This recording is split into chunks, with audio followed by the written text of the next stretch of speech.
Very good evening to all of you. Am I Good evening, sir. am I Good clearly evening, sir. am I Good clearly evening, audible sir. to all of you? Please. Yes, sir. Okay. So let's start a class. What was discussed in the last class, please? Aishwarya.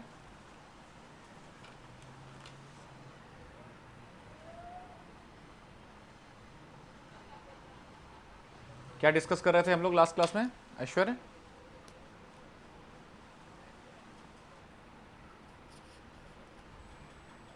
Am I audible?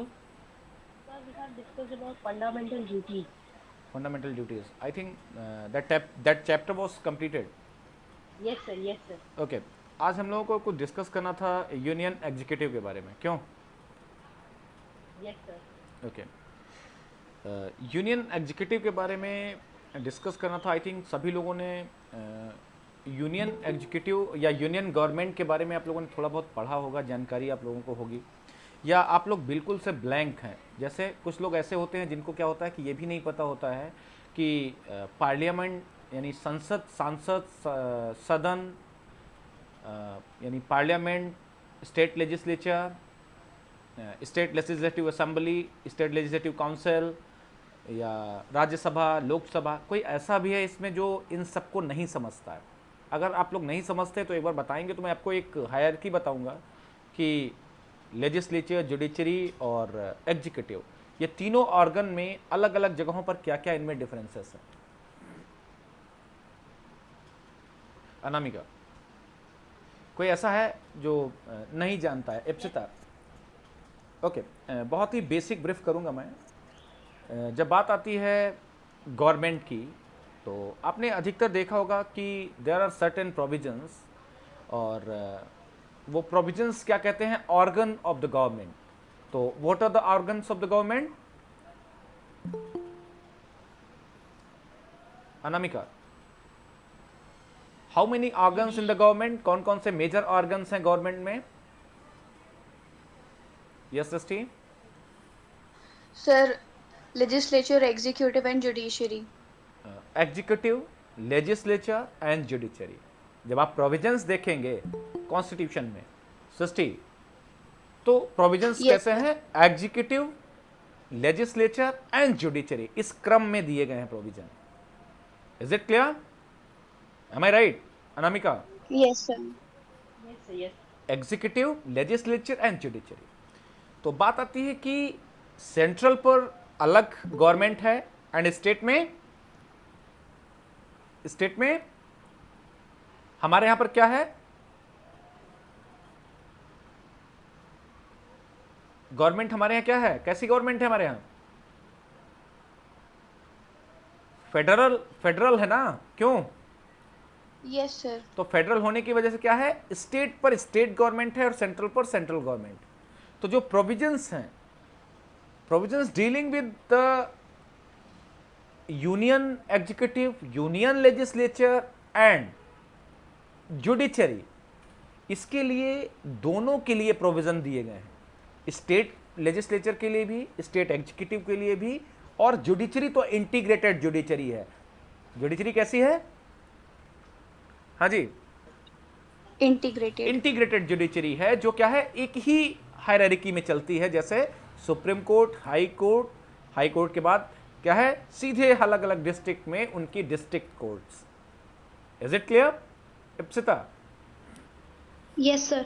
अब बात आती है कि जो executive है वो union executive हो या फिर स्टेट एग्जीक्यूटिव हो, कुछ डिफरेंसेस हैं उनके क्वालिफिकेशंस में. कुछ डिफरेंसेस हैं, certain differences relating to the appointment, certain differences relating to the elections, certain differences relating to the function of the state executive and the central executive. इनके सबकी कुछ अलग अलग डिफरेंसेस हैं, बट पोजीशन भी इनकी डिफरेंट है. अगर प्रेसिडेंट की बात करें या गवर्नर की बात करें तो इनकी दोनों की अलग अलग पोजीशन है. तो हम जो बात करने वाले हैं आफ्टर चैप्टर 4A, क्या था चैप्टर 4A में? Fundamental. Fundamental duties. Fundamental duties. Okay. Now today we will start part 5. And आप यकीन मानेंगे कि पार्ट 5 को आप देखेंगे तो आपको पता चलेगा कि पार्ट 5 में एग्जीक्यूटिव, लेजिस्लेचर, जुडिशरी, अगर आप चैप्टर देखेंगे 1 2 3 4, कितने चैप्टर्स हैं एक बार देखिएगा please, how many chapters in a part 4? हाँ जी Tanuja, Yes, sir. there are So what? how many chapters in part 4, part 5, sorry, part 5? So there are 3 chapters. No, no, No, not 3, sir. 1 minute, sir. 5 chapters, The 5 chapters, okay. Yeah. तो ये जो बताने का मेरा मतलब है कि इसमें 5 चैप्टर्स हैं, तो पांचों चैप्टर्स जो हैं वो क्या है, एक क्रम में दिए गए हैं। जैसे अगर आप देखेंगे तो first chapter deals with executive, okay Srishti, There are 6 chapters, I think. I think Yes, sir. कितने हैं, 6 हैं या 5 हैं? So there are 6 chapters, not 5. एक बार प्लीज चेक करिएगा, 6 chapters, sir. It is there 6. Just wait for 1 minute please.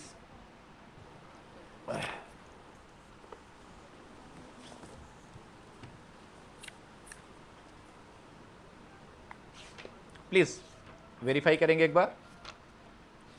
Yes, sir. 6 हैं. Okay 6 chapter पे क्या दिया हुआ है, चैप्टर 6 में क्या दिया है एक बार बताइएगा please. Subordinate codes. Subordinate codes, Yes, sir. Sir, I think it got थोड़ा ऐसे confusing. No no no it's okay, just wait No, for, it's 5 चैप्टर्स है जो Sir, it's हाँ 5. जो ये बता रहे सर हैं 5 चैप्टर 5 ही है सर। वही तो मैं पूछ रहा I हूँ। was checking. तो I पार्ट think 6 का बता रहे हैं क्योंकि ये it's okay Yeah, it's okay it's okay it's okay it's okay Tanuja, it's okay, mistakes हो जाती हैं, इट्स एक्चुअली मैंने भी मैंने कहा ना क्लास लेने से पहले मैं इतना तो क्लियर करता ही हूँ कि ये चीज़ें ऐसी छोटी छोटी। It's okay, how many chapters in a part 5 chapters. हाँ 5 chapters. इसको मैं इसलिए बता रहा था कि आप लोग ढूंढने लगते हैं ना कभी कभार, जैसे आप बहक जाते हैं कॉन्स्टिट्यूशन में, कि जैसे आपसे किसी ने पूछा कि प्रेसिडेंट से रिलेटेड प्रोविजन कहाँ पर दिए गए, तो आप एकदम से भ्रमित होकर के क्या कहते हैं कि अगर बात की जाए प्रेसिडेंट से रिलेटेड प्रोविजन की, तो एक लिमिटेड एरिया होगा ना प्रेसिडेंट से रिलेटेड, एग्जीक्यूटिव से रिलेटेड, तो कम से कम आपको एक उस एरिया को पता होना चाहिए कि उस एरिया के बाहर जो प्रोविजन होंगे वो लेजिस्लेचर के होंगे और वो जुडिशरी के हो सकते हैं, लेकिन इस एरिया में ही प्रोविजंस हैं, कुछ सर्टेन एरिया होगा। तो इस एरिया को सर्टेन करने के लिए चैप्टर्स बनाए गए, ठीक है। तो there are 5 chapters and first chapter deals with Executive. Executive, ठीक है। ये President, एग्जीक्यूटिव right. कौन सा है, सेंट्रल एग्जीक्यूटिव। सेंट्रल एग्जीक्यूटिव का मतलब समझ रहे हैं आप, means president, central executive. Union executive. हाँ, यूनियन एग्जीक्यूटिव या सेंट्रल एग्जीक्यूटिव दोनों एक ही चीजें हैं, सेंट्रल या union executive, okay. Now second chapter that deals with legislature, central legislature. Please थोड़ा सा आप लोग क्या करेंगे, कंसंट्रेट करेंगे इस चीज पे। First chapter deals with So the executive. yes union executive, and second chapter that is deals with Parliament. parliament, Central that is a central legislature, and third chapter में जो legislature में conduct of business है parliament का, I think please बताइए कि क्या है third chapter में, ordinarily legislative process, am I correct? Third chapter Legislative powers of the Office of the president. President. Yes ये क्या है, ये एक ऑर्डिनरी लेजिस्लेटिव पावर अलग से स्पेशली दिया गया है, एक प्रेसिडेंट का दिया गया है, यहां पर ये अलग हो गया है, जबकि एग्जीक्यूटिव उधर ही है। लेकिन एग्जीक्यूटिव के साथ इसको रेड विथ पढ़ना पड़ेगा, means chapter 1 red with chapter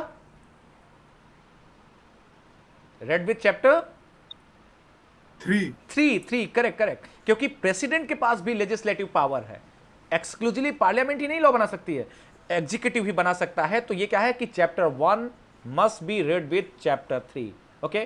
तो चैप्टर 3 के बाद अगर हम बात करते हैं तो आपको 4 में मिलेगा जुडिशरी। 4 में क्या है, चैप्टर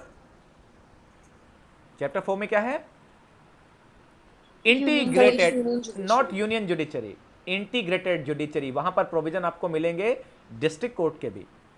सृष्टि, जो छठवां चैप्टर आपने तनुजा बताया, तनुजा जो आपने छठवां चैप्टर बताया था वो Yes, sir. वो क्या है सबऑर्डिनेट जुडिशरी का भी चैप्टर है, इसलिए इसको क्या कहते हैं, it is a integrated judiciary, union judiciary कह सकते हैं, यूनियन भी है, स्टेट जुडिशरी भी है। It is a integrated hierarchy है, सारी हायरार्की वहाँ पर दी गई है। तो अब जनरली अगर हम बात करते हैं कि हम किसी चैप्टर को या किसी पार्ट को पढ़ने जाते हैं, तो पार्ट 5 में आपको क्या देखने को मिला? How many chapters? So 5 chapters. 5 chapters. And 5 chapters में जब यूनियन गवर्नमेंट की बात हम करेंगे या यूनियन की बात करेंगे, तो यूनियन में आपको क्या है, यहां पर क्या मिलेगा, ऑर्गन क्या क्या है?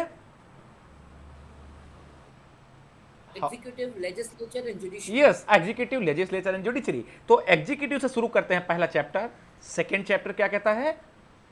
Second chapter legislature, central legislature. And third chapter क्या है? वो फर्स्ट चैप्टर के साथ रेड करके पढ़ना है, क्योंकि ये एग्जीक्यूटिव का पावर है, लेजिस्लेटिव पावर है। And yes yes, and a fourth is that is a union integrated judiciary, integrated judiciary. And उसके बाद एक व्यक्ति है जो क्या करता है, पूरे यूनियन में सलाह देने का काम करता है। ना सॉरी सलाह देने का काम तो वहां पर मिल जाएगा, जुडिशरी में ही आपको मिलेगा, प्रेसिडेंट में, ये एग्जीक्यूटिव का काम करता है, सॉरी। बट एक आदमी ऐसा है जो क्या करता है, सारा फिनेंस देखता है पूरे यूनियन का, पूरे यूनियन का। वो लेजिस्लेचर का बजट हो या फिर वो किसी एक्सपेंडिचर, कोई भी एक्सपेंडिचर्स हो, वो यूनियन के एक्सपेंडिचर हो या फिर वो स्टेट के एक्सपेंडिचर हो, और या फिर वो सेंट्रल के पार्लियामेंट के एक्सपेंडिचर हो, जुडिशरी के एक्सपेंडिचर, कोई भी एक्सपेंडिचर हो। Comptroller and editor general of India, CAG. हाँ जी, कैग, वो उसके लिए एक चैप्टर और दिया गया है, क्योंकि ये भी क्या है, एक एग्जीक्यूटिव है जो कि यूनियन गवर्नमेंट का एग्जीक्यूटिव है। ओके, तो आपको क्या समझ में आया? इन पांचों चैप्टर्स में आपने देखा हायरार्की। एक सबसे पहले एग्जीक्यूटिव, चैप्टर 1। सेकेंड, चैप्टर 2 में क्या मिला आपको? Legislature. Chapter 3 read with 1, that is a legislative power of the president. And fourth is judiciary. And उसके बाद एक और जो है वो है CAG. I think this clear to all of you please? Yes, sir. Yes Aishwarya, why we are reading chapter 1 with 3? जब हम प्रेसिडेंट के पावर्स पढ़ते हैं, ऐश्वर्य, ऐश्वर्य, am I audible? जब हम प्रेसिडेंट का पावर पढ़ते हैं तो प्रेसिडेंट के पास जुडिशियल पावर भी है, लेजिस्लेटिव पावर भी है और एग्जीक्यूटिव पावर भी है। तो एग्जीक्यूटिव में मिल जाता है हमको। जुडिशरी का पावर उसको कहां पर मिलता है? जुडिशियल में भी मिलता है, और उसको लेजिस्लेटिव पावर लेजिस्लेटिव के चैप्टर में भी मिलता है। तो president is common in legislature, in judiciary also. तो उसका पावर वहां दोनों जगह दिया गया है। Is it clear? Correct. Yes sir. हाँ, ये तो हुई कुछ बात हमारी जो कि हमने डिस्कस किया कि चैप्टर्स की बात करी। नाउ इसके साथ ही हम कंपैरेटिवली डिस्कस करेंगे स्टेट एग्जीक्यूटिव को भी। सबसे पहला चैप्टर उठाते हैं, chapter 1, that is a union executive. Okay, and इसके साथ ही हम चैप्टर उठाएंगे स्टेट में जो एग्जीक्यूटिव हैं। तो कोई बता सकता है किस पार्ट में स्टेट एग्जीक्यूटिव है या किस चैप्टर में स्टेट एग्जीक्यूटिव है? कोई बताएगा मुझे? हाँ जी, part 6 chapter 2। Part 6 chapter 2। Chapter 2। Yes, is it? I think you can verify part 6 chapter 2। सारे लोग एक बार ओपन कर लेंगे, और आप लोग अपने पास जो नोट बुक रखे हैं, बेरेक का काम ये होगा कि 50% लोग क्या करेंगे, स्टेट एग्जीक्यूटिव खोल कर रखेंगे, एंड 50% लोग यूनियन खोल कर रखेंगे। ठीक है, इसमें से 4-5 करके आप लोग क्या करेंगे, आधा आधा खोल के रखेंगे बेरेक, क्योंकि अभी हमें जरूरत पड़ेगी दोनों जगह। और हम क्या करेंगे, कंपैरेटिवली डिस्कस करेंगे ये एग्जीक्यूटिव हैं कौन, इनका अपॉइंटमेंट कैसे होगा, इलेक्शन कैसे होगा, मैनर क्या है, दोनों सेम होगा, दोनों जगह एक ही जैसे हैं इलेक्शंस या प्रोसीजर, या डिफरेंट है। ओके, हाँ, तो सबसे पहले हम बात कर लेते हैं आर्टिकल 52। एक बार कोई रीड करेगा आर्टिकल 52? हाँ जी, एनीवन प्लीज? हाँ जी, जी सर, Article पढ़ 52, article President of India. There shall be a President of India. There shall be, A President of India.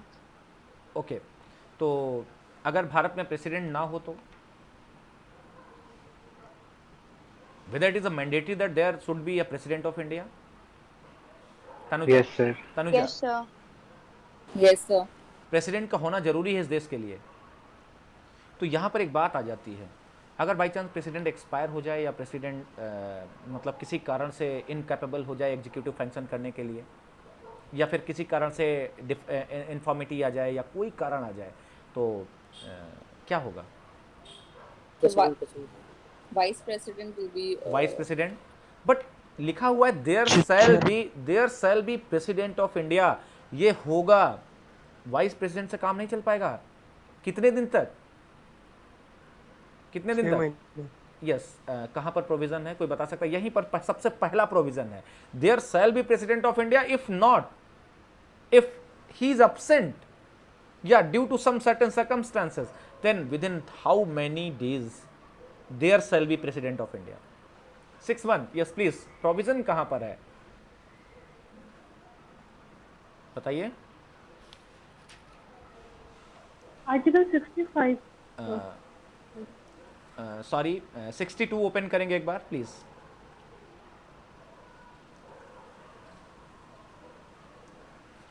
Please, Just open. हाँ रीड करिएगा 62। So you are 62. Okay, sir. Time of holding election to fill vacancy in the office of president. Okay and the term please, of- अभी आपने जो 65 किसने बताया था मुझे? Yes sir. Kanika, 65 में आपने देखा था या ऐसे ही बता दिया एकदम से? नहीं सर, देखा है। देखा है 65 में? प्लीज एक बार 65 रीड कर लेंगे आप? So 65. हाँ जी।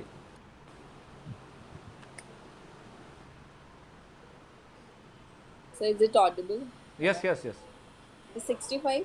Should I read 65? Yes yes please. The vice president to act as president or to discharge his function during casual vacancies in the office or during the absence of president. Okay, Kanika, is there any Yes, sir. time limit? Is there any time limit holding elections? No.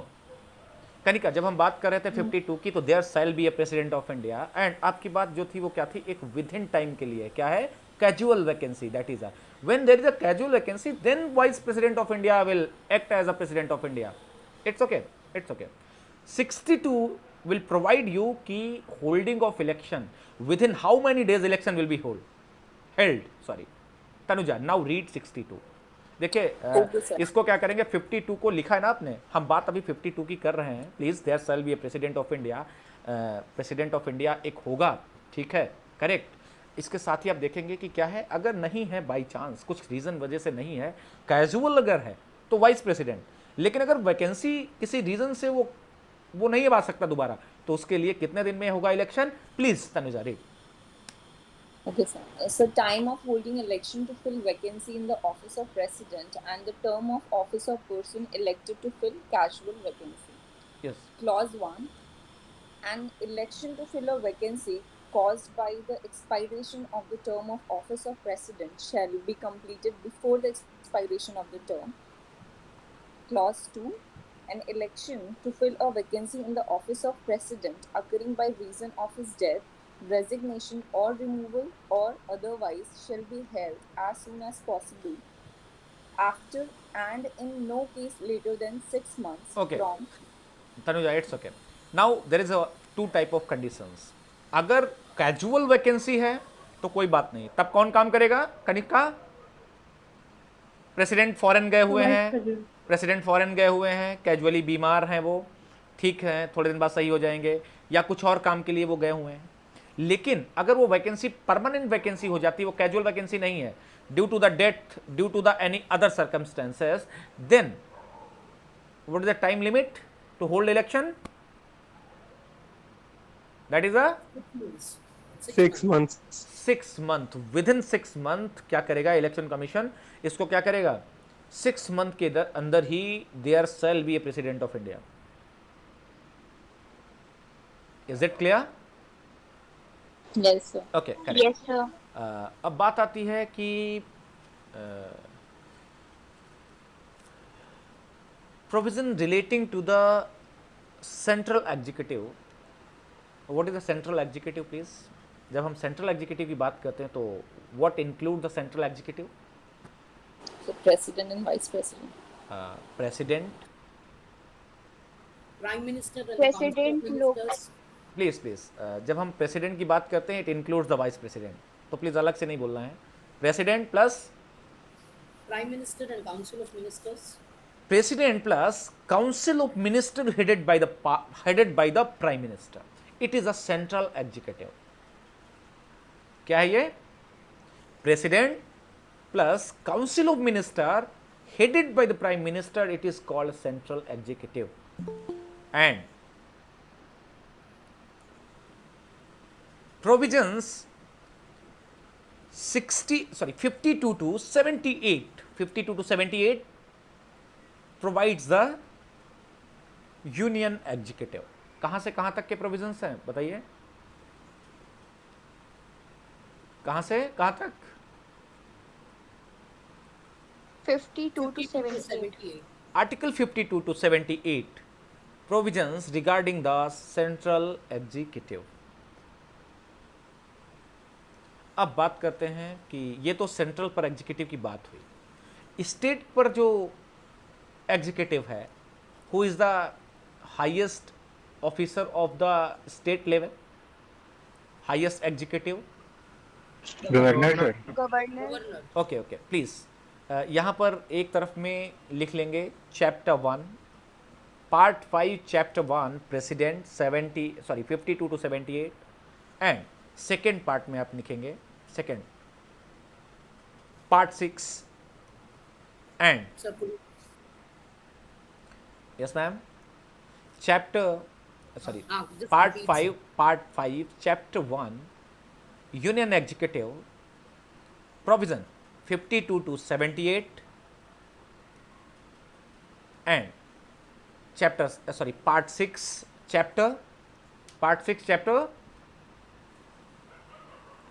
2. part 6 chapter 2 state executive provision कहां से कहां तक है please? हाँ जी, कहां से कहां तक दिए गए हैं प्रोविजंस? एक बार प्लीज देखेंगे। 153 to 167 correct, note down please. हाँ, अब सबसे इंपॉर्टेंट चीज है, अब हम डिस्कस करने वाले हैं theoretically what is the constitutional position of president and governor in central executive and in union executive. कोई बता सकता है हमें? What is the constitutional position? They are executive head, they are governmental head, they are nominal head, they are titular head और they are real head. ऐसे बहुत सारे mains में क्वेश्चन बनते हैं। किसके sir? Whether president or governor is titular head or a real head of the state। एक पहला क्वेश्चन यही बनता है। सेकेंड क्वेश्चन बनता है, मैं बताता हूं। President shall act on the aid and advice of the council of minister, whether this aid and advice is a mandatory aid and advice, comma, can president do anything without the aid and advice of the council of minister? Second type of question. Third, what is the meaning of personal satisfaction of the president or governor? Is it a satisfaction of council of minister or his own personal satisfaction? तीन question. चौथा, sir, 2 minutes, sir. Okay, question note कर लेंगे तो आपको easy रहेगा, क्योंकि यहां से क्वेश्चन बनते कैसे हैं। So can you please repeat the Second question? question भी नहीं है, sir. जस्ट प्लीज, पहला क्वेश्चन क्या मैंने रिपीट किया? मैं देख कर कहीं से नहीं कर रहा, प्लीज एक बार मुझे रिमाइंड कराइए, क्या था, क्या बोला था मैंने? What is the constitutional provision with What is the regard to- constitutional status of president and governor, whether they are titular head or a formal head or a real head of the state?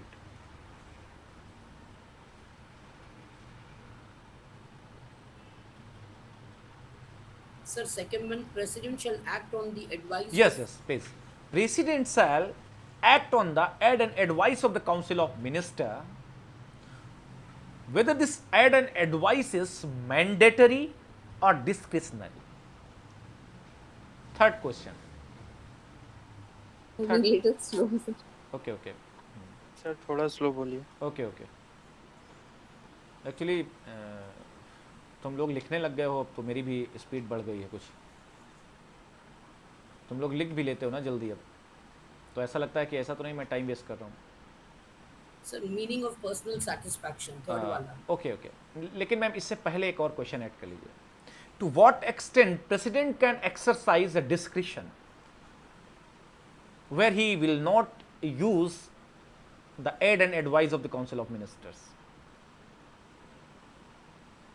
देखिए ये सब questions पूछे गए, ऐसे question बनते हैं, ये कोई नहीं पूछता कि 53 में क्या दिया मेंस में। क्या लिखा आपने? हाँ जी, क्या लिखा आपने? To what extent he can use aid and advice of Council of Ministers? To what extent he can use? To what extent Aid and the president- Please. To what extent the president can exercise His discretion discretion without advice of council of will ministers. not consider the aid and advice of the council of ministers. Correct, correct. Now third question. What is the meaning of personal satisfaction of president? What is the meaning of personal satisfaction of the president? Whether it is a satisfaction of council of minister or not.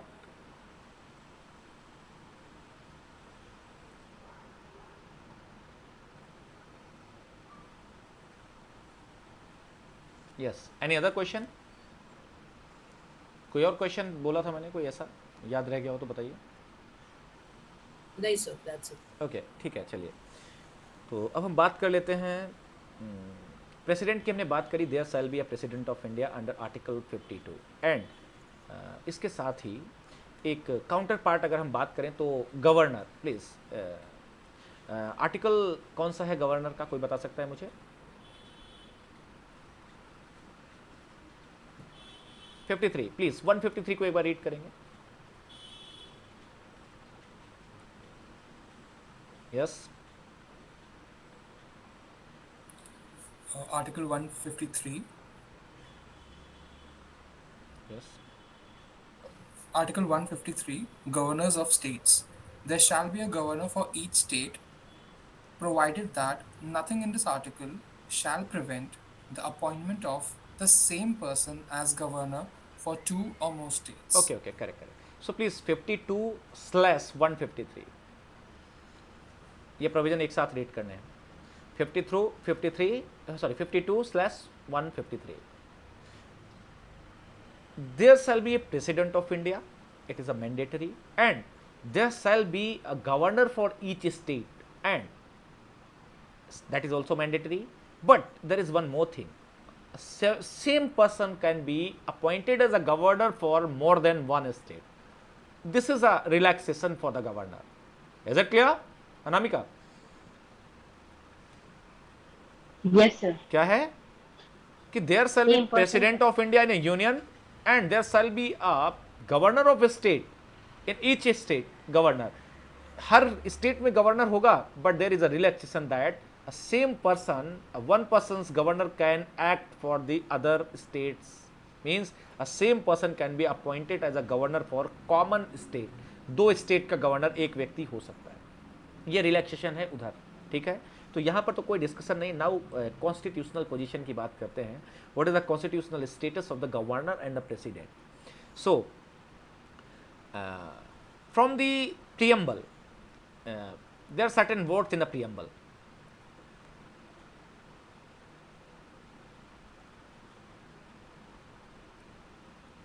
हाँ, there are certain words in a preamble. Please कोई बता सकता है कौन कौन से words ऐसे हैं जो 5 वर्ड्स हैं जो Sovereign, socialist, secular, democratic, and republic. Okay, there is one word that is a republic. So, what is the meaning of republic? Head of the government is elected. Head of the government is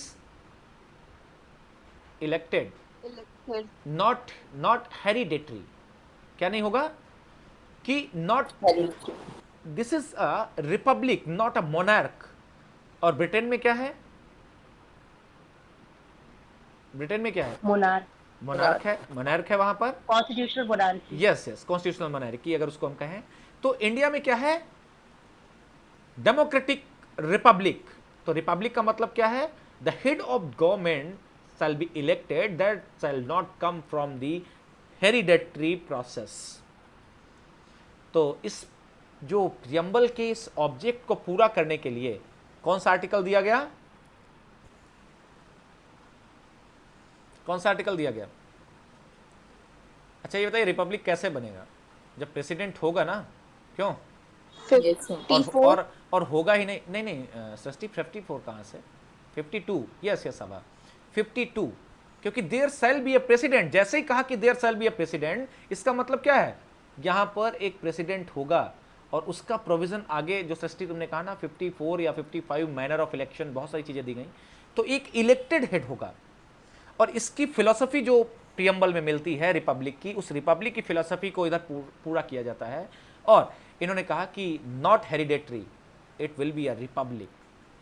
ठीक है, अब बात आती है कि election will be direct और indirect. Indirect, sir. Indirect election. Indirect election. तो when this point was discussed in the parliament regarding the election कि सर ये indirect election क्यों करा रहे हैं? भारत के लोग जब प्राइम मिनिस्टर अपॉइंट कर सकते हैं, भारत के लोग जब मेंबर ऑफ पार्लियामेंट का वोट दे सकते हैं, तो प्रेसिडेंट को डायरेक्टली क्यों नहीं अपॉइंट करते हैं या इलेक्ट करते हैं? सॉरी नॉट अपॉइंट, इलेक्ट क्यों नहीं करते हैं? हमें सारे लोगों का वोट लीजिए। जैसे प्राइम मिनिस्टर के लिए आप मेंबर ऑफ पार्लियामेंट्स को हर जगह से चुनाव लड़ाते हैं, उसी तरीके से करिए ना इनको, प्रेसिडेंट का भी इलेक्शन कराइए। तो बात ये निकल के आई कि देखिए ऐसा है कि इसकी वैल्यू नहीं है कोई। वैल्यू क्यों नहीं है? Because it is a titular head, it is a formal head of the state and it will not, it is just like एक क्या बोलते हैं पुतला सा है ये। और ये क्या है? He will act on the aid and advice of the council of minister. Council of minister is a real executive and president is Nominal head. nominal head. He is just a nominal head. So why Indian government should why Indian government will spend so huge money for the election of the president, when president is controlled by the council of ministers and he shall not act on the he shall not act alone, he shall act on the aid and advice of the council of minister. He is connected with the chain that is a council of minister, and council of minister that is headed by the prime minister, that is a elected council of minister, that is headed by the prime minister, and that all people of council of minister come from the direct elections. Tanuja, जब एक process से हमने बांध के रखा है president को, और ही is a titular head, he is a nominal head, he is a formal head, तो हम इतना पैसा क्यों खर्च करें? तो इस बात को लेकर के इसके ऊपर कहा गया ठीक है, इट्स ओके, डायरेक्ट इलेक्शन कराया जाएगा। तो प्रेसिडेंट का इलेक्शन कैसे होता है? This is also a question of the pre exam कि election of president is direct, indirect. तो ये आपको थोड़ा सा ध्यान रखना है। नाउ बात करते हैं कि कॉन्स्टिट्यूशनल स्टेटस क्या है इसकी, क्या ये रियल हेड है, कैसे काम करेगा? एक प्लीज नोट डाउन। जनरली तो आप लोगों ने लिख लिया होगा कि president is a formal head of the state, he is a nominal head, titular head, he is a rubber stamp, बहुत लोगों ने इसको रबर स्टाम्प बोला है। he shall act on the aid and advice of the council of minister, he cannot generally do anything without the aid and advice of the council of minister.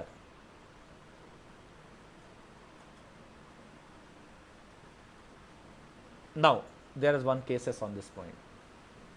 Cases कौन कौन से हैं please एक बार note करिएगा।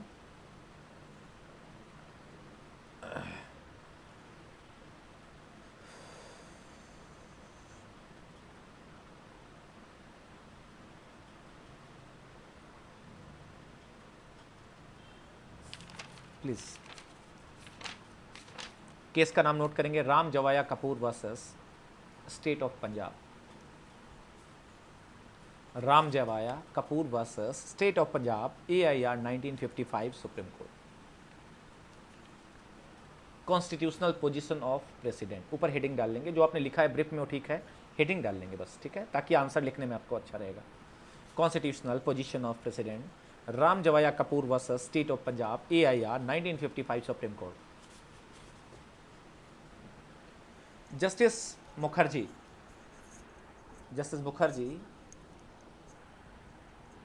speaking on behalf of the Supreme Court, stated, आप लोग लिख पा रहे हैं कि नहीं लिख पा रहे हैं प्लीज पहले ये बताएंगे। मिताली सर थोड़ा, हाँ जी, सर थोड़ा इप्सिता, सर छूट जा रहा है सर। अरे तो आप बोल दीजिए ना सर प्लीज। हाँ बताइए क्या। बहुत फास्ट बोल रहे हैं सर, सॉरी। ओहो, ऐसा कौन है जो लिख पा रहा है प्लीज? मैंने लिखा है। Okay I am able to. Okay okay. कुछ लोग लिख पा रहे हैं। देवेंदु प्लीज़ ट्राई करिए आप लोग, क्योंकि आंसर राइटिंग इससे कम में अगर आप कर पाए ना तो फिर वहाँ मालूम है, मैं आपको बता दूँ, जो पेन गिर जाता है ना टेबल से नीचे तो दूसरा जेब से निकाल के लिखने लगते हैं लोग। सर लिखने का लिख लेंगे ना सर, बाद में पढ़ नहीं पाएंगे, बातें पड़ जाएगी सर। कोई बात नहीं है अनुज, समझ रहे हो ना, कोई पूछेगा ना तो बता तो दोगे ना, इतना तो है ना। Yes sir. कम से कम इतना तो है ना, आपसे पूछेगा कि क्या पोजीशन है प्रेसिडेंट की, चैप्टर कितने हैं, क्यों 52 में क्या दिया गया है, 62 में क्या दिया गया है, इतना तो बता दोगे ना Anuj. Yes sir, yes sir. अरे तो सब कुछ एक ही बार में चाहते हो तुम, थोड़ा थोड़ा कुछ टाइम भी लो। मालूम हुआ कि देख लेना, टॉप ऑफ मत कर जाना, पता चला कि मालूम हुआ कि हम लोग क्यों सुपर 30 की तरीके से मालूम हुआ कि हमको प्रेस कॉन्फ्रेंस करनी पड़ जाए। अनुज, देवेंदु, आमीन सर।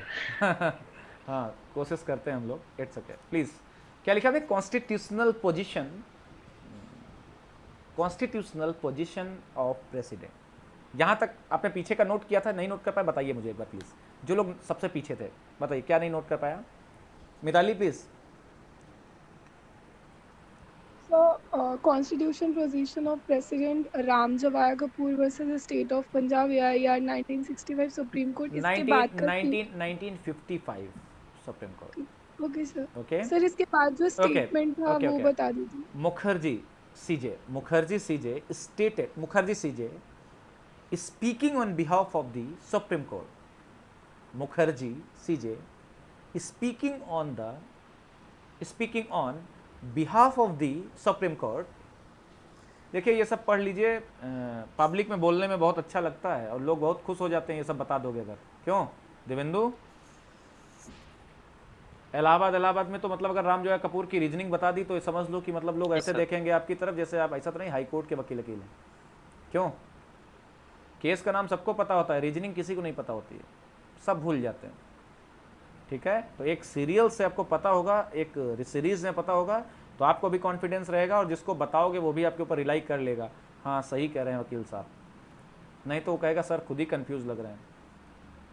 हाँ जी, क्या लिखा? मुखर्जी सीजे speaking on behalf of the Supreme Court stated that our constitution has adopted the British system of parliamentary executive. Stated that our constitution has adopted the British system of a parliamentary executive, comma, that the president is only a formal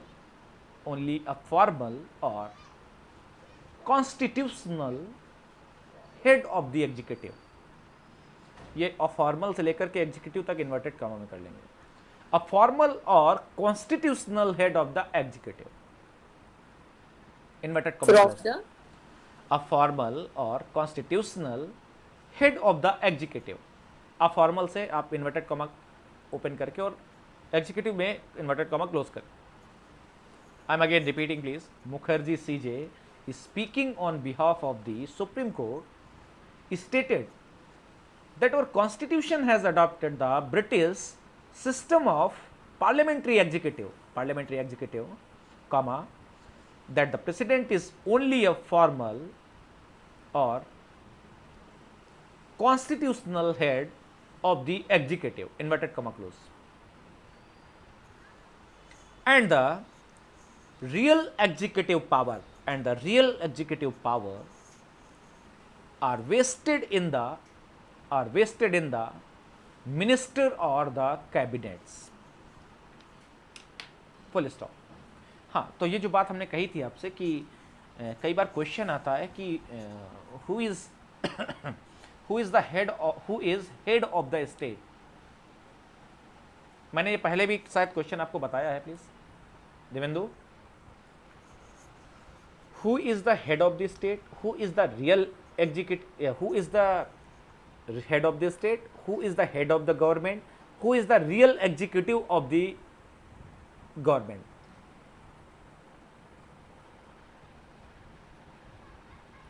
तीनों के answer बताएंगे हमें please. Pre में ये तीनों question पूछे जाते हैं, बहुत कंफ्यूज होते हैं लोग। President, head of the state, correct. Second, Sir, real head is the Council of Ministers. Real executive power vest in the council of minister, correct. And who is the head of the government? Sorry, Prime Minister. Prime minister, head of the government. इन तीनों चीज़ों में confuse नहीं होंगे, एक number आपका minus हो जाएगा कहीं पर भी आप एग्ज़ाम देने जाएंगे। और थोड़ा सा भी इधर उधर आपने मतलब फ्लेक्सिबिलिटी दिखा दी ना अपने समझदारी में, तो अपने आप एक क्वेश्चन। और ये पता क्या है, पहली बार जो लोग पहली बार जो प्री देने जाते हैं ना, वो ऐसे ही क्वेश्चन गलत करके आते हैं, इसीलिए उनका प्री नहीं होता। Mitali, yes sir. जो पहली बार प्री देते हैं ना, वो बच्चे पढ़ने में बहुत अच्छे होते हैं, लेकिन वो पीछे इसलिए हो जाते हैं 2 नंबर से या 3 नंबर से जिनका प्री नहीं होता है, वो लोग ऐसे ही क्वेश्चन गलत करके आते हैं, पता है। और जो मास्टर हो जाते हैं वो लोग क्या करते हैं, ऐसे क्वेश्चंस को पहले खाते हैं। क्यों? ढूंढ करके वो ये सारे क्वेश्चन सही करते हैं पहले, और कठिन क्वेश्चन हो सकता है कि वो गलत करके आ जाएं, लेकिन जो सबसे सरल क्वेश्चन है उनको पक्का श्योर सही करते हैं, क्योंकि उनमें गलतियां होने के चांस ज़्यादा रहते हैं। बात आती है Ram Jawaya Kapur versus state of Punjab, AIR 1955 supreme court. अगर आपसे पूछा जाता है कभी भी कि या स्टेटमेंट दे दिया जाता है कि president is nominal head, a titular head, and real executive power vest in the parliament, या real executive power vest in the council of minister, तो ये आप वहाँ पर क्या दिखाएंगे? कोई केस लॉ वहाँ पर डालेंगे ना, कैसे उसको जस्टिफाई करेंगे? लिखा रहता है ना वहाँ पर जस्टिफाई स्टेटमेंट, क्यों? तनुजा, ये रखा दिया रहता है ना कि जस्टिफाई करिए Yes, इसको। sir. स्टेटमेंट दे करके कहते हैं, क्या कहते हैं इसको? इसकी विवेचना Justify the कीजिए, statement. विवेचना कीजिए इसको, क्या बोलेंगे उसको? इलुसिडेट दिस स्टेटमेंट। ओके, तो आपको इस स्टेटमेंट के साथ ही आपको जजमेंट के साथ बताना है कि ये कैसे नॉमिनल हेड है, क्योंकि ये कोई काम नहीं कर सकता है। इमरजेंसी भी लगानी है तो काउंसिल ऑफ मिनिस्टर से पूछेगा। इसको घर से बाहर निकलना है तो शायद अकेले निकल जाता होगा अपना बिना बताए, पता नहीं निकलता कि नहीं निकलता, लेकिन क्या है कि 90% काम इसको किससे पूछ कर करने हैं? किससे पूछ कर करने हैं? Council of Ministers. Council of Ministers. Council of his all actions will be verified and checked, authenticated by the Council of Ministers. Council of ministers. अब बात आती है कि कुछ ऐसे काम है, लेकिन आपने क्या लिखा है पहले एक बार स्टेटमेंट रीड करेंगे। Ram Jawaya Kapur versus state of Punjab, AIR 1955 supreme court, please. What justice Mukherjee stated in this judgement? So Justice Mukherjee, speaking on behalf of the Supreme Court, stated that our Tanuja constitution please, has- Tanuja आप read कर रहे हैं, थोड़ा सा धीरे read करिए ताकि और लोग अगर गलती से नहीं लिख पाए तो वेरीफाई कर लें। हाँ जी। Sorry, sir, sorry. Justice Mukherjee, speaking on behalf of Supreme Court, stated that our Constitution has adopted the British system of parliamentary executive, that a president is only a formal constitutional head of the executive, and the real executive powers are vested in the ministers. So last में क्या बोला था? और the cabinet, Yeah. Full stop. Okay, अब बात आती है कि ये जो पावर है इसका मतलब कैसा हो गया मैम? ये कैसा पावर हो गया? डिस्क्रिशनरी है या फिर ये कैसा पावर है? प्रेसिडेंट के पास जो पावर हैं वो कैसे पावर्स हैं? मैंडेटरी। Mandatory, sir. ये क्या है? इसको फॉलो करने हैं उनको डिस्क्रिशनरी पावर नहीं है प्रेसिडेंट को, लेकिन to what extent he can use that discretionary power? किसी को पता है कि कहाँ पर वो काउंसिल ऑफ मिनिस्टर की सलाह नहीं लेता है? कोई ऐसा काम बताएंगे आप हमें? बताइए।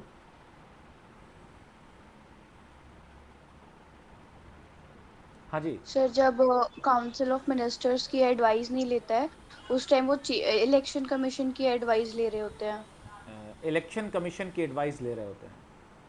Pocket veto is discretionary, Abha correct, लेकिन क्लेमेंसी, क्लेमेंसी में काउंसिल ऑफ मिनिस्टर की एडवाइस नहीं लेता है। No sir. नो। 72 में एक बार प्लीज देख लीजिए, प्लीज ओपन 72, आर्टिकल 72। क्लेमेंसी कहां पर दिया गया है, अंडर विच आर्टिकल? हाँ जी, judicial power of supreme, judicial power of president 72। इसके साथ एक साथ लिख लेंगे इन दोनों प्रोविजन को, 72 and 161। Judicial power of president and governor, pardoning और रिमिशन और बाकी बहुत वर्ड दिए गए वहाँ पर। क्या लिखा है? 3 4 5 वर्ड दिए गए हैं। 72/161, देखिए ये एकदम पेयर्स में ही याद भी होने चाहिए आपको। सृष्टि? Yes sir. हाँ, ये जो पावर है that is a special power. Abha, veto का जो पावर है स्पेशल पावर है, लेजिस्लेटिव में ही यूज़ कर सकता है, ठीक है। लेकिन इसके अलावा कुछ प्रोविजंस हैं जहाँ पर वो काउंसिल ऑफ मिनिस्टर की सलाह नहीं लेता है। जैसे एक जगह है जहाँ पर वो मेंबर ऑफ पार्लियामेंट की डिस्क्वालिफिकेशन की बात करता है। क्यों बताइए, कहाँ पर दिया गया है disqualification of member of parliament? Decision regarding the disqualification, anyone please? Schedule. हाँ Srishti? Sir I was saying schedule 10। Schedule 10 में क्या है? Anti defection law. उसके अलावा मेंबर ऑफ पार्लियामेंट के डिफेक्शन की बात स्पेशली की गई है। हमने कहा था आपसे कुछ लोग, आधे लोग क्या करेंगे, एग्जीक्यूटिव के पोर्शन को खोल कर रखेंगे, जो यूनियन एग्जीक्यूटिव है। 102 एक बार रीड करेंगे 102। हाँ जी, Anamika please. Yes, sir. Yes, sir.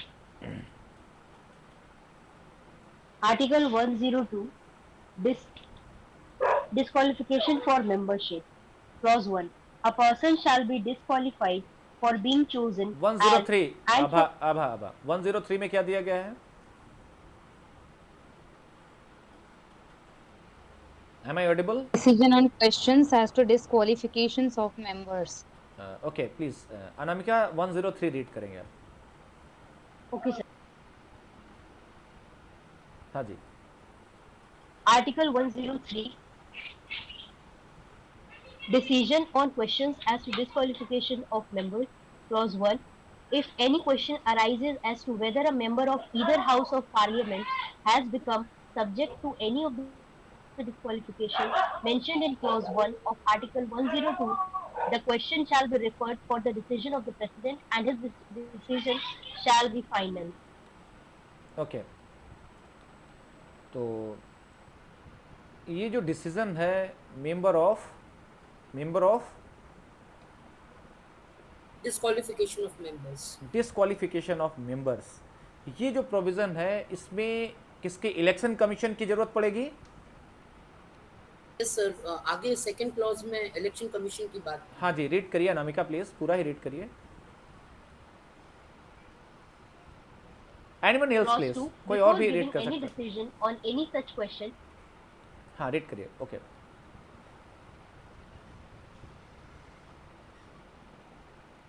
before giving any decision on any such question, the President shall obtain the opinion of the Election Commission and shall act according to such opinion. हाँ जी, क्या समझ में आया ma'am, please बताएंगे एक बार?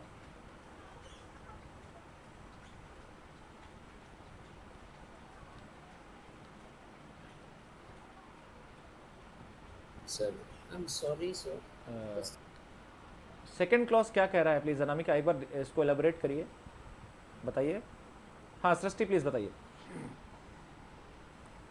Sir यहाँ पर जब प्रेसिडेंट के पास हम ओपिनियन लेने के लिए भेजेंगे तब वहाँ पे प्रेसिडेंट यहाँ पर काउंसिल ऑफ मिनिस्टर्स की एड एंड एडवाइस नहीं लेगा, बल्कि इलेक्शन कमीशन जो कहेगा उस अकॉर्डिंग एक्ट करेगा। इलेक्शन कमीशन कुछ कहेगा या रिपोर्ट सिर्फ लेगा इलेक्शन कमीशन से? Aishwarya, am I audible? Sir, it's clearly given here, sir, that the president shall act and obtain the opinion of the election commission. तो obtain the opinion of the election commission, opinion लेगा ना, तो opinion के बाद decision हाँ, उसी sir. को लेना है ना। जी बिल्कुल सर। बिल्कुल। तो यहाँ पर एक ऐसा ये Yes, काम sir. है जहाँ पर क्या है, ये क्या करेगा, ये अपने Will not डिस्क्रिप्शन को, ये मैंडेटरी बाउंड नहीं है ऐसा कि उस ओपिनियन पे वो उसको ओपिनियन तो लेगा ही, ओपिनियन तो लेना, ये तो एक रिपोर्ट है। सॉरी हाँ, प्लीज बताइए। सर आप कंप्लीट कर लीजिए, मेरे ख्याल से आप कंप्लीट कर लेंगे तो आंसर मिल जाएगा। नहीं प्लीज बताइए। सर जैसे इसमें दिया हुआ है कि द प्रेसिडेंट, सेकेंड क्लॉज में 103 के, that the president shall obtain the opinion of election commission and हाँ। shall act according to such opinion. Okay, sir दोनों करेक्ट जगह इसको हाँ, मैंडेट देखिए किया जा रहा है। बिल्कुल बिल्कुल, साइल is there. There is one thing, जो हमारा क्वेश्चन था, क्या नाम है तुम्हारा ऐश्वर्य, क्वेश्चन क्या था हमारा? क्वेश्चन था कि president shall act on the aid and advice of the council of minister, whether he can deviate from this aid and advice of the council of minister. थोड़ा सा मॉडिफाई कर रहा हूं मैं क्वेश्चन को, क्योंकि क्वेश्चन फ्रेम करने में मुझे थोड़ा सा दिक्कत हुई। Okay, I am very sorry. तो यहां पर क्या था, whether president can deviate from the aid and advice of the council of minister in any case. So these are some circumstances where president can deviate, they will not follow the act and advice of the council of minister. अगर council of minister कहता नहीं, क्योंकि council of minister जो है उसमें से ही तो member of parliament होंगे जो बाकी बाहर बैठे हैं। ऐश्वर्य, यस सर। कोई भी काउंसिल ऑफ मिनिस्टर क्यों कहेगा कि मेरे मेंबर ऑफ पार्लियामेंट को क्या नाम, एक काम करिए, इसको डिफेक्ट दे दीजिए, क्यों? तो उसकी एड एंड एडवाइस की जरूरत नहीं पड़ेगी यहां पर इन केसेस में, जब उसी के मेंबर को, देखिए सीधी बात है, जब मेंबर ऑफ पार्लियामेंट में से जो मिनिस्टर्स बनेंगे वही मिनिस्टर्स आपको सलाह दे रहे हैं, और वो क्यों चाहेंगे कि हमारी मेजोरिटी पार्टी के मेंबर्स को डिफेक्ट मिल जाए, डिस्क्वालिफिकेशन हो जाए? वो तो कोशिश करेंगे कि अपने मेंबर को बचाने की, इसलिए उसकी सलाह की जरूरत नहीं है। And here president shell act on the advice of the election commission. Are you getting my point, Aishwarya? Yes sir. In these circumstances, president can deviate from the aid and advice of the council of ministers, means he can exercise this. And there is one more discretion. Discretion कहाँ पर है? एक और जगह पर, ऐसी जगह ऐसा ही डिस्क्रिप्शन इस्तेमाल किया जाएगा कि जहां पर aid and advice of council of minister नहीं ली जाएगी। That is a age of the judge. When age of the judge is a question, who will decide that matter? एक और कोई प्रोविजन है, आप लोग देखिएगा, 71 कोई ओपन कर सकता है, आर्टिकल 71। Yes, sir. 71 में नहीं है, I think that is given in 124 के बाद होगा, क्योंकि सुप्रीम कोर्ट के प्रोविजन में आपको मिलेगा। There president shall take a decision on the dispute regarding the age of the जज ऑफ द हाई कोर्ट और सुप्रीम कोर्ट। देखा है आप लोगों ने वो प्रोविजन, सुना है कभी आप लोगों ने? क्यों, कोई ऐसा है जिसने इस प्रोविजन के बारे में कभी सुना है? अगर कोई डिस्प्यूट आता है हाई कोर्ट या सुप्रीम कोर्ट के जज के एज के बारे में, तो कौन डिसाइड करेगा? चलिए ये पॉइंट हम बाद में डिस्कस करेंगे, बट यहाँ पर जो हम बात कर रहे थे कि president is titular head and formal head and he shall act on the aid and advice of the council of minister. जैसा कि राम जवाय कपूर में बताया गया कि council of minister is the real executive and minister जो कैबिनेट है that is a real executive power based in the council of minister. But there are certain other condition जो हमने डिस्कस करी। एक कंडीशन हमने डिस्कस करी 103 की, जहाँ पर हमने कहा कि president may deviate from the aid and advice of the council of minister.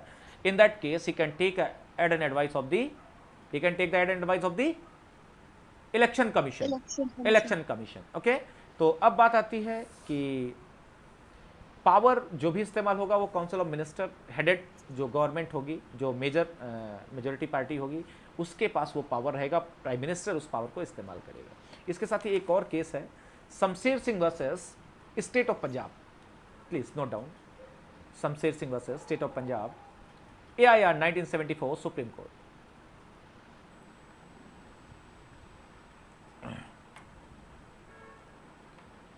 Shamsher Singh versus state of Punjab, AIR 1974 supreme court.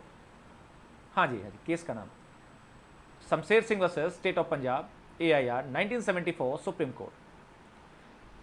Court held whenever the constitution requires, whenever the constitution requires the satisfaction of the president, whenever the constitution requires the satisfaction of the president for the exercise by him of any power or function,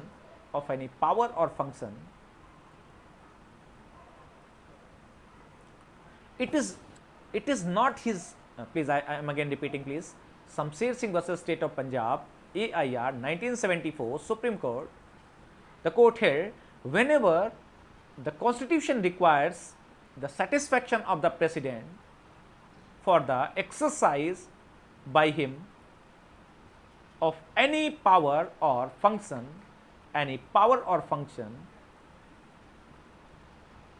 it is not his personal satisfaction,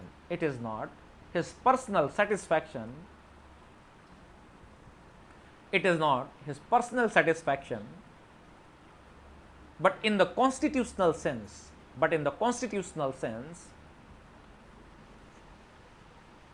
that is the satisfaction of the Council of Ministers.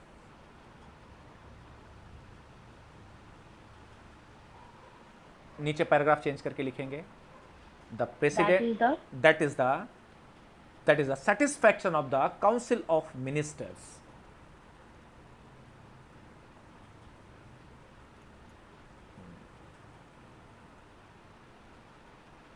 Now next paragraph, the president as well as the governor,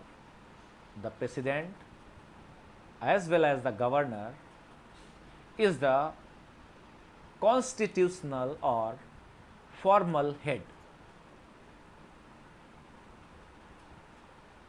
The president as well as governor is the constitutional or formal head. हाँ जी, इतना ही आपको करना है इस point पर. हाँ जी,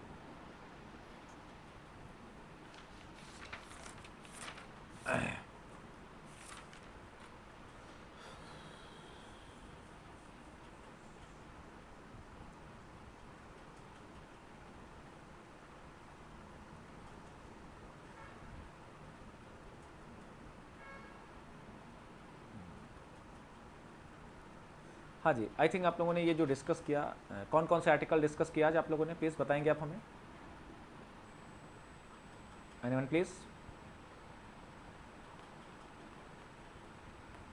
हाँ जी. Sir article 52, yes. Article 53 yes. And हाँ. Yes sir. यस बताइए. Sir, 52 के साथ 52 read with 153. Yes sir, 52 read with 153. Not read with 153. 52/153. Red with की जरूरत नहीं है. प्रेसिडेंट और गवर्नर. हाँ जी, हाँ जी, हाँ जी. And 103. 103. What is the 103? Please anyone else? Gurleen, 103 में क्या है? सर मैंने क्लास ज्वाइन करी है. ओके ओके, ठीक है. ऐश्वर्या, डिस्क्वालिफिकेशन ऑफ मेंबर है जो. डिस्क्वालिफिकेशन है या डिसीजन ऑन डिस्क्वालिफिकेशन है? Anuj, decision on question as to Riya क्या कहा आपने, बताइए. That is decision on questions as to disqualification of members. और 102 में क्या है?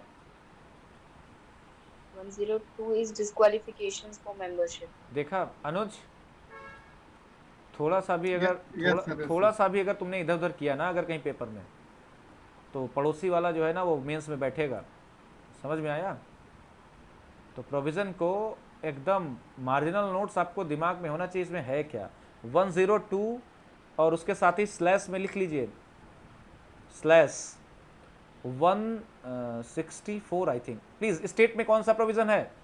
Disqualification of member of legislative assembly, state assembly का जो है, प्लीज बताइए. 164 है क्या? एक बार प्लीज वेरीफाई.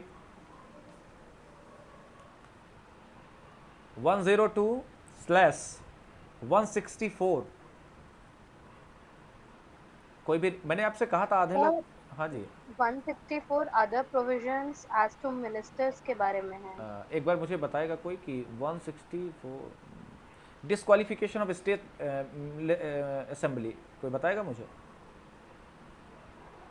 आप लोगों को मैंने बोला है कि आप लोग आधा कम से कम स्टेट की तरफ आप लोग रहेंगे, आधे इधर, इतना टाइम नहीं लगना चाहिए please. 191 191, sorry, I am very sorry, मेरे दिमाग से स्लिप हो रहा है, तो इसका मतलब ये नहीं कि आपको, इसीलिए मैंने कहा है कि आधे लोग उधर रहिए, आधे लोग इधर।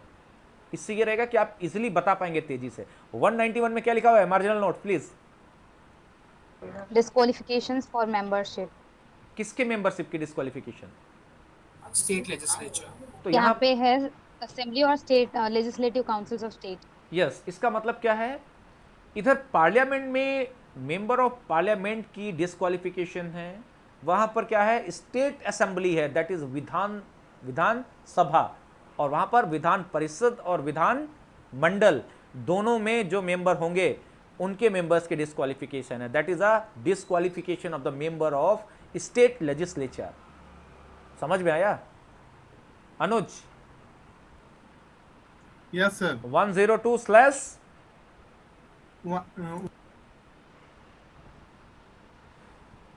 हाँ बताइए सर। हाँ जी 191 सर। 191 सर जैसे सर 103 में 192 रश्मि प्लीज मैम थोड़ा सा। रश्मि, हाँ क्या बताया आपने रश्मि? सर 191 में डिस्क्वालिफिकेशन ऑफ मेंबरशिप है और 192 में decisions on questions as to disqualification of members है। ओके, लेकिन अभी उसको मैंने डिस्कस नहीं किया, तो सिर्फ दो ही चीज़ें याद कर लीजिए यहाँ पर, नहीं तो भूल जाएंगे। क्या आपने देखा? 102 स्लैश 190 191। यस, इसके पहले हमने 72 slash 161। No ma'am 161 please. Judicial power of the president and the governor. Okay, 72 and 160. yes, okay, and 52 slash 153, that is a existence of president and the governor. Okay, ये क्या है? ये पोस्ट है governor की, establishment of president and the governor, there shall be a president of India and second there shall be a governor. Is it clear to all of you please? हाँ जी, आपको election के बारे में पता चला कि यहाँ पर डायरेक्ट इलेक्शन नहीं होता है, क्या है? इनडायरेक्ट इलेक्शंस हैं, और उसके साथ ही ये सारी चीज़ें आपको पता चली। एक क्वेश्चन भी हमने डिस्कस किया जो कि रहा, इसके बाद थोड़ा सा एग्जॉस्टिव है। Sir I just want to add one more provision sir. हाँ जी, अभी मैम एक्चुअली क्या है, अभी मैम बहुत सारे प्रोविजंस हैं। यस हाँ जी, नहीं जस्ट अ सेकंड। जैसे हमने जो डिसीजन की बात की, decision as to the disqualification of member by president without the aid and advice of the council of minister, similar provision state में 192 में है सर।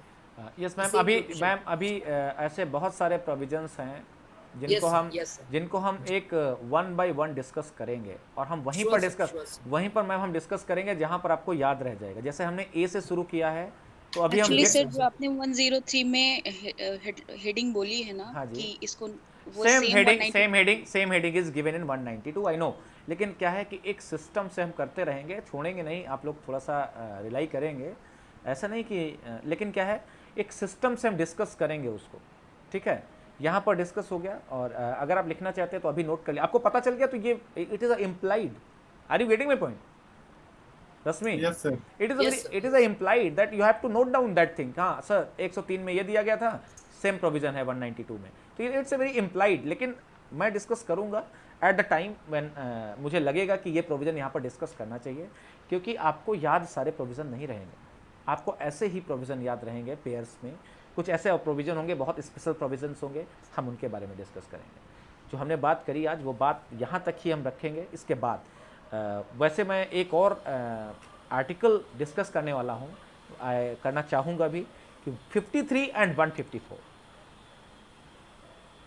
प्रेसिडेंट का जो, अगर प्रेसिडेंट तीर चलाए ना, तो उसका तीर कहाँ तक जाएगा, टेरिटोरियल कितना जुरिस्डिक्शन उसका है, या फिर किन जगहों पर प्रेसिडेंट का पावर इस्तेमाल हो सकता है, इन व्हाट लॉज, उसका executive extent of executive power, what is the extent?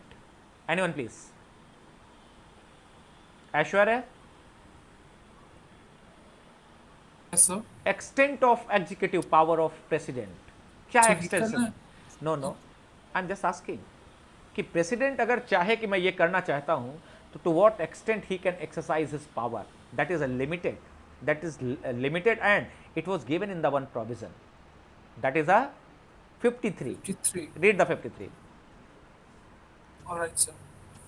Article 53, Executive Power of the Union. Clause 1.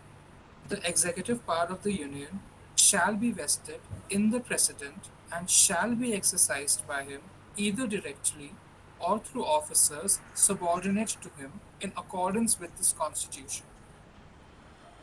हाँ जी, तो So continue करो हाँ reading. जी, बिल्कुल बिल्कुल. All right. Clause 2. Without prejudice to the generality of the foregoing provision, the supreme command of the defense forces of the Union shall be vested in the President, and the exercise thereof shall be regulated by law. Any other provision? हाँ जी. Clause 3. Nothing in this article shall, subclause A, be deemed to transfer to the President any functions conferred by any existing law on the government of any state or other authority, or, subclause B, prevent Parliament from conferring by law functions on authorities other than the President. Okay. Any other provision? No, sir, that's it. Okay.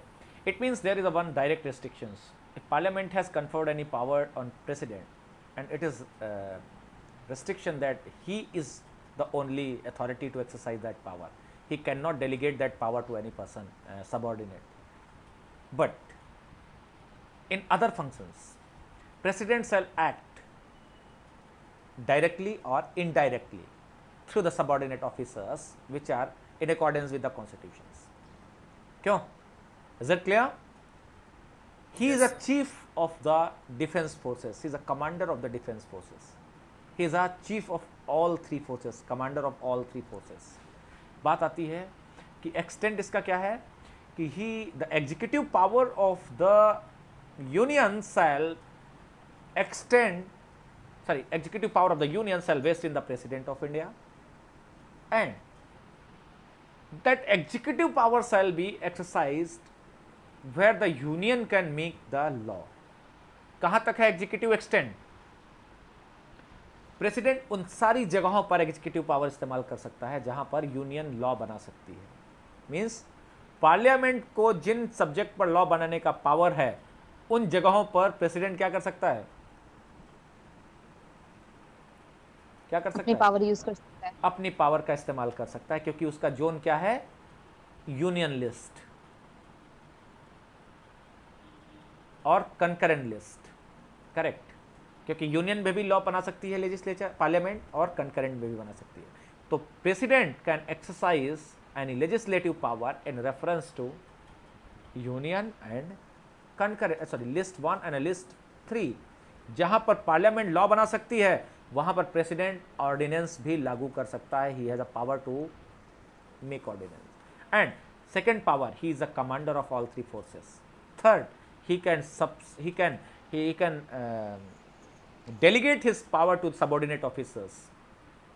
He can do directly some work, he can do indirectly some work. Indirectly to the subordinate officers accordance with the constitution. Now, direct restriction on the power of president. If parliament has restricted to do that any work directly by the president, then president cannot delegate that power to any other authority. Is that clear? Sir एक बार 53(3)(a) बता दीजिए. 53(3)(a) please एक बार read करेंगे, क्या है? Nothing in this article shall, subclause A, be deemed to transfer to the president any functions conferred by any existing law on the government of any state or other authority. इसका मतलब क्या है कि कोई भी फंक्शन, एक बार please read करें, दोबारा रीड करेंगे, sorry. Sure, sir. Article 53, clause 3, subclause A. Nothing in this article shall be deemed to transfer to the president any functions conferred by any existing law on the government or of any state or other authority.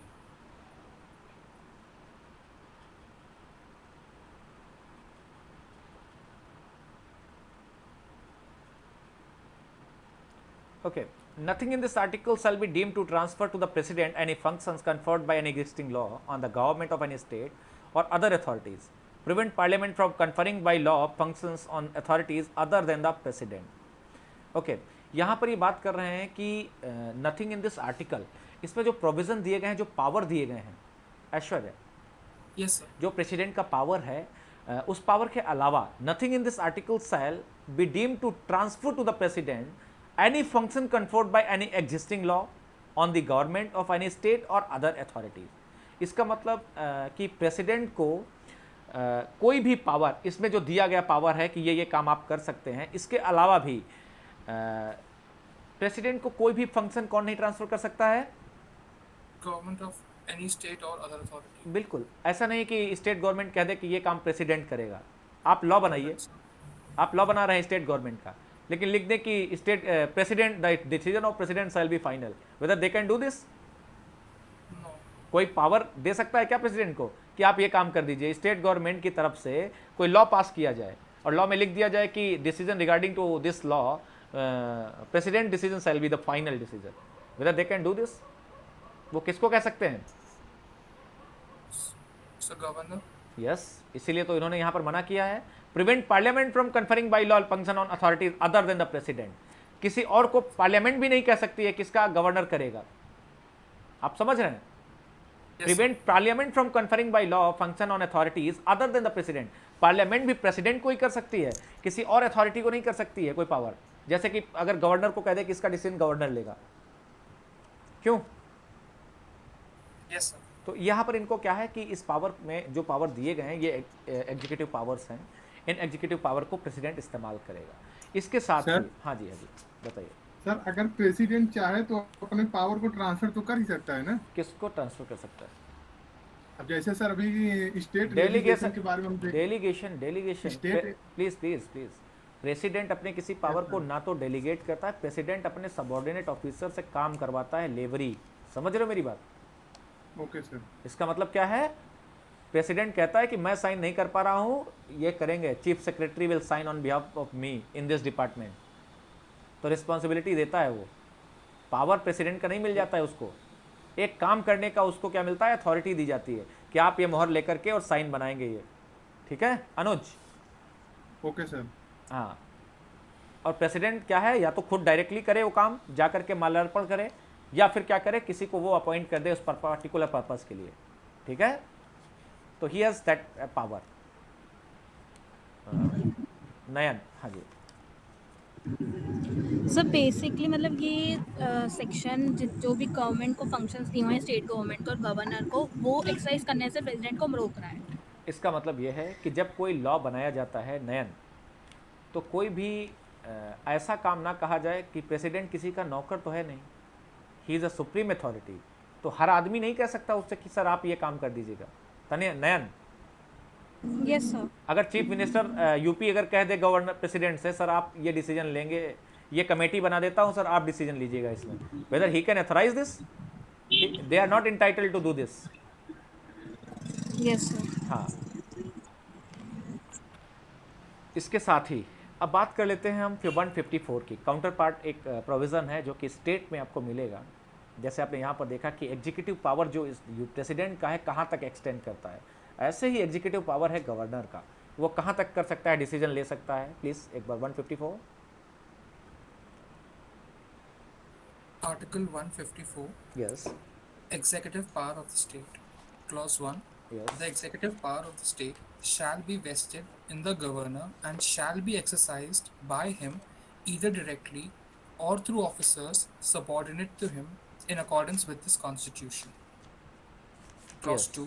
Yes. Nothing in this article shall, subclause A, be deemed to transfer to the governor any functions conferred by any existing law on any other authority, or, subclause B, prevent Parliament or the legislature of the state from conferring by law functions on any authority subordinate to the governor. हाँ जी, क्या हुआ?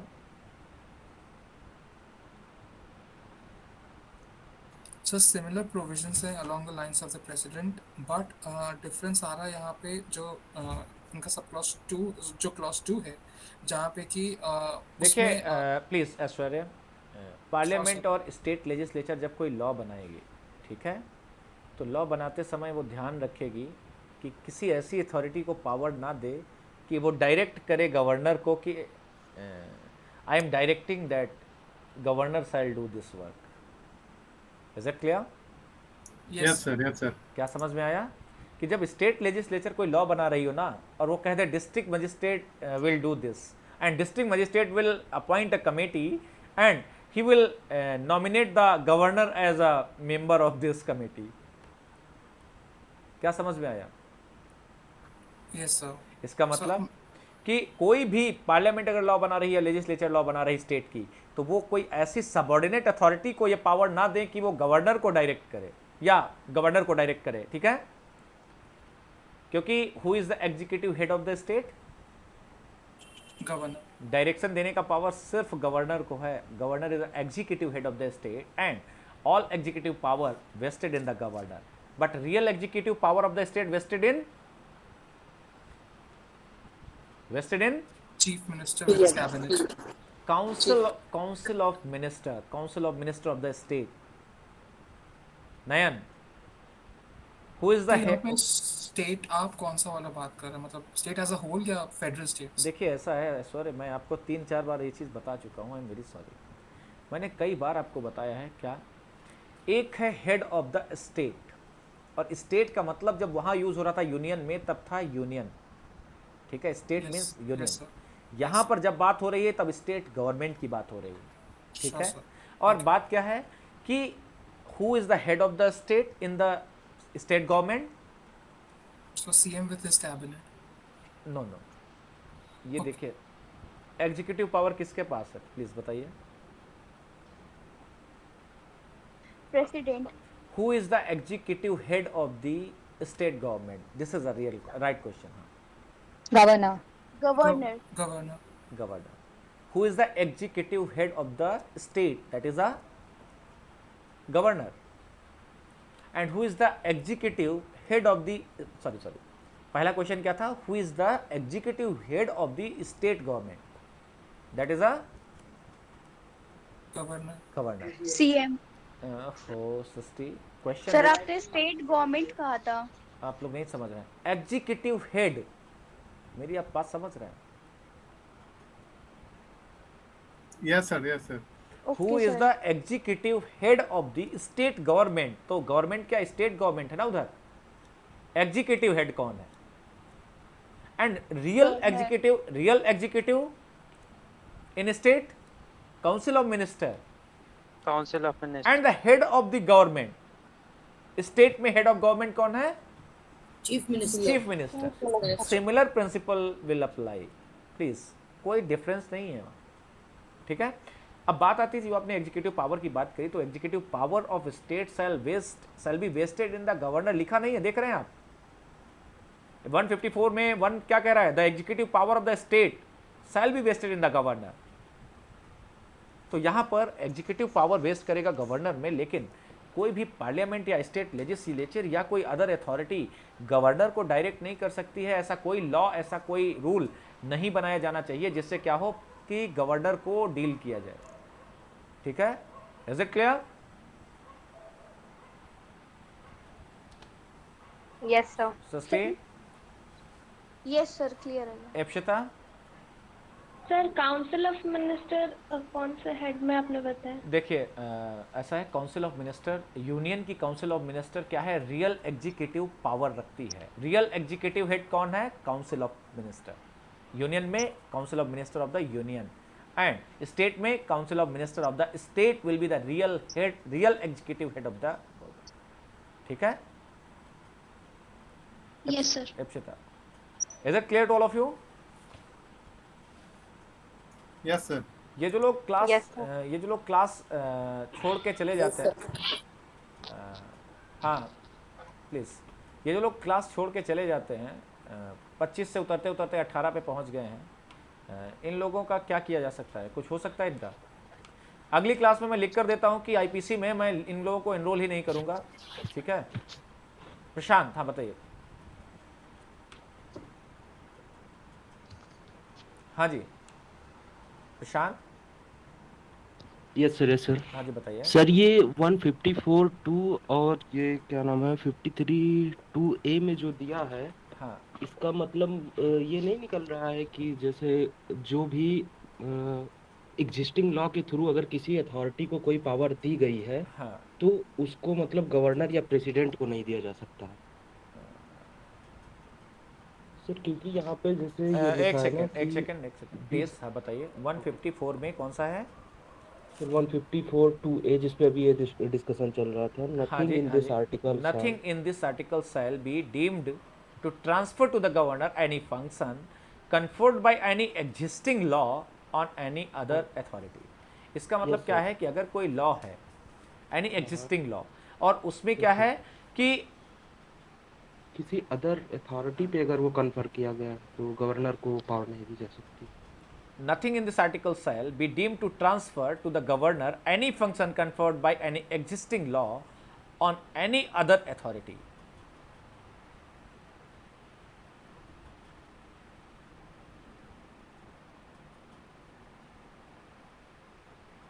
हाँ yes, correct correct correct correct, ठीक है। इसका मतलब क्या है कि पहले से जो एग्जिस्टिंग लॉ है, are you getting my point? क्योंकि कॉन्स्टिट्यूशन आने के बाद कुछ प्री कॉन्स्टिट्यूशनल लॉज भी तो होंगे गुरलीन। Yes sir. इसका मतलब क्या है कि क्या है, कुछ ऐसे लॉ होंगे जिनमें पहले से दिया रहेगा, जैसे अभी गवर्नर ऑर्डिनेंस लेता है, तो अगर कुछ और प्रोविजंस दिए हैं कोई लॉ में, और क्या है उसमें अगर कहा गया है कि ये काम राज प्रमुख करेंगे या ये काम ये करेंगे, ठीक है। Are you getting my point Gurleen? Yes sir. Until और unless that is not repealed, तब तक वो राज प्रमुख ही करेंगे। क्यों Prashant? Yes sir, yes sir. इसका मतलब क्या है, अगर कोई काम कहा गया है कि ये राज प्रमुख करेंगे, जो वर्ड डिलीट किया गया है ना, जो वर्ड डिलीट किया गया है, तो जो पहले प्रोविंसेस थे उनको जोड़ लिया गया और वो प्रोविजन डिलीट कर दिया गया, राज प्रमुख। तो राज प्रमुख था ना, गवर्नर, प्रेसिडेंट एंड राज प्रमुख। इसीलिए कि जो पहले से राज प्रमुख बने हैं उनके पास कुछ फंक्शन थे, वो कर रहे थे, तो उनका काम उनको नहीं दिया जाएगा। और फिर जब डिलीट कर दिया गया है राज प्रमुख, तो वो फंक्शन उनको असाइन कर दिया गया। Are you getting my point Prashant? तो एग्जिस्टिंग लॉ में अगर किसी को हेड बनाकर रखा गया है, एग्जिस्टिंग लॉ में किसी को हेड रखा गया है, वो हेड रहेगा, वो इसको कहीं भी किसी तरीके से इसको पावर ट्रांसफर नहीं हो जाएगा, ठीक है। जब तक, कब तक नहीं हो जाएगा? जब तक वो प्रोविजन अमेंड ना हुआ, रिपील ना कर दिया गया। Okay, is it clear? दूसरा, कोई भी सबऑर्डिनेट अथॉरिटी को पावर नहीं दिया जाएगा पार्लियामेंट या लेजिस्लेचर के जरिए कि आप डायरेक्ट करिए गवर्नर को, ठीक है। हाँ जी, कोई डाउट है किसी को? Please Tanuja. No sir. No, sir. Is there any doubt to anyone please? हाँ, क्या मैं कह रहा था, चलिए it's okay, thank you so much आज की क्लास के लिए। नेक्स्ट क्लास में हम लोग आगे डिस्कस करेंगे कुछ।